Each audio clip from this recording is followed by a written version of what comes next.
What's up, YouTube? Capital G here, doing another episode of Is It Viable? Is It Viable, I guess, has become, it's kind of like my tech segment where I discuss cards that are like super under the radar, not being really talked about a lot, and definitely don't have a lot of notoriety. And I discuss kind of like the benefits of them within the respective competitive meta.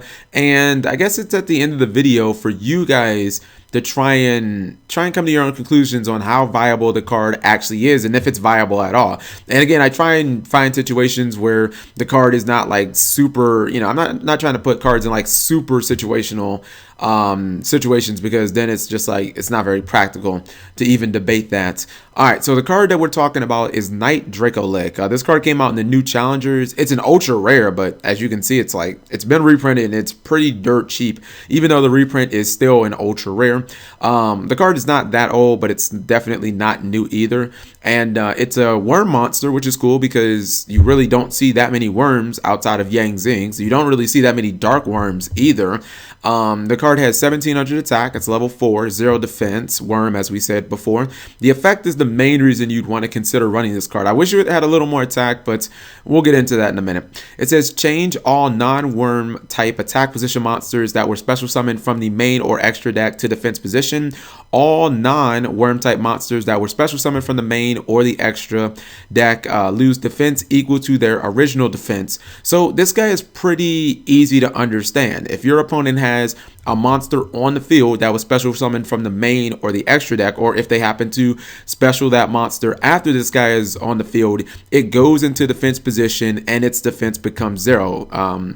So like, I thought about this because this was actually in the chaos control build that I was running, and I summoned it on the field and it was putting in a little bit of work. And somebody in the Twitch stream mentioned, they were like, yo, isn't this an out to like Naturia Beast? And I was like, wait a minute, it is. And like, furthermore, it's an out to things like Cyber Dragon Infinity and Dark Law.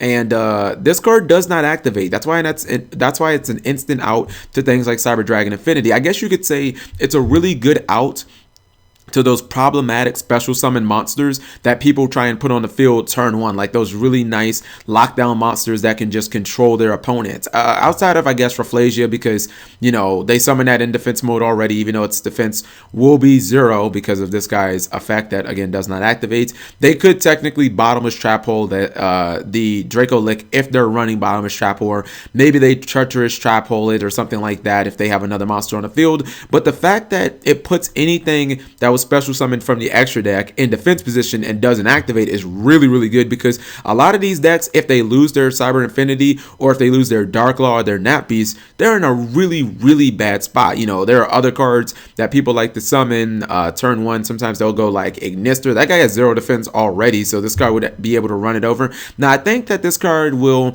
immediately draw comparisons to Gameciel. They say, well, Cap, doesn't Gameciel clear out Cyber Infinity and Rafflesia, Dark Law, Naturia Beast? And it does, but the thing is, this card doesn't give your opponent a monster. It's like, yes, you could hypothetically tribute that, that Naturia Beast or that Cyber Infinity, or you could just run it over. A lot of times when people play Infinity, they don't really have a lot of back row unless it's like Heroes or something like that. So the fact that this guy dodges Solemn Scolding, or excuse me, Solemn Strike, is like a benefit, because if that's their one piece of like defense to go along with the Infinity, well, you've basically bypassed both of those cards. And I do like the fact that this card is level 4 in Dark, so it gives it more natural synergy with most things, like most decks in the game. Like, okay, what's it called? Gameciel is probably a little more guaranteed to get rid of the card, but it's not like you can, use Gameciel after it's summoned. Unless you're running a specific variant for Kaiju, Gameciel is just going to die, you're going to kill it, and then it really doesn't do anything. With this guy, you can instant fusion it back with Norden. You can, of course, pendulum summon it, use it for like a rank 4 XC, because, the number 4 is like the magic number in the game right now. If you're running a whole bunch of darks, you can obviously use things like Allure of Darkness. If you're playing against like Burning Abyss, where that deck doesn't really have any beaters, I mean, the biggest beater in the deck for the most part is kind of like Seer at like 1600. I forget, does Babar I feel like Babar might be 17. But for the most part, like Burning Abyss have to exceed to get over bigger monsters, but they can't exceed an attack over this because its effect will just continually put their monsters in defense mode and give them 0 defense. So I'm looking at this card and I'm just like, it does break up Naturia Beast boards, it breaks up Cyber Infinity, it breaks up Dark Law. You can't use Solemn Strike on it. Yeah, it eats up your normal summon, but it does kill the monster while still giving you, like, it doesn't, you don't really lose out on any cards. You essentially just go +1, and you know, giving up your normal summon sucks, but you can Pendulum Summon it if you're running a Pendulum based deck. So I think the card it's definitely a little, like, it's kind of noteworthy right now.